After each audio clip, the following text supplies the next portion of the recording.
Do the government need to do something to enable that further? Is it they do. that they need to? Yes, and that's part of the debate. And as Charlie Mayfield would talk about, carrots and sticks, right? So on the one hand, yes, I think we do need to encourage greater transparency of organisations as to what they are actually doing on these things. And we long debated things like, shouldn't well-being of your workforce somehow be a metric that the boards understand and the external stakeholders can understand to encourage businesses to do more of this?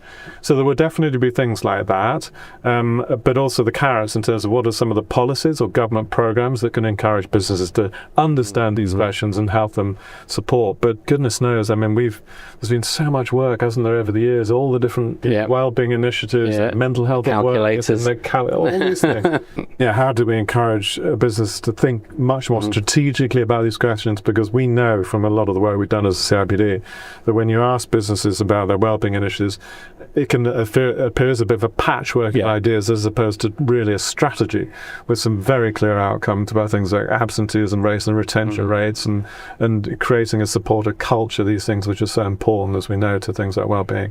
So that consistency, that consistent practice is absolutely. And certainly part of what we're working on with the government is to encourage greater guidance on these things, better support to businesses, but also recognising, we do need more transparency. We've got to find the ways to encourage businesses to lean into this agenda a lot more. And at the very heart of that, of course, should be the HR profession and wellbeing professionals who can understand what makes the difference and what's the evidence base of all of this, because that's the final thing I'd say. I mean, when you unpick a lot of stuff around wellbeing, and I think there's some parallels with diversity and inclusion, have we always understood the evidence that drives it? Have we always understood the outcomes that we're driving for? And the answer is not always.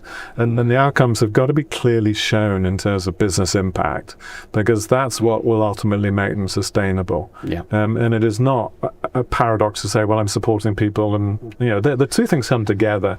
So we've got to be, I think, sharper on the evidence base, clarity of our strategy overall, and definitely clarity as to what business outcomes and benefits this drives. Absolutely, and the evidence is there. It is very often about how it's presented and pulled together, and how it's used, I think, as well.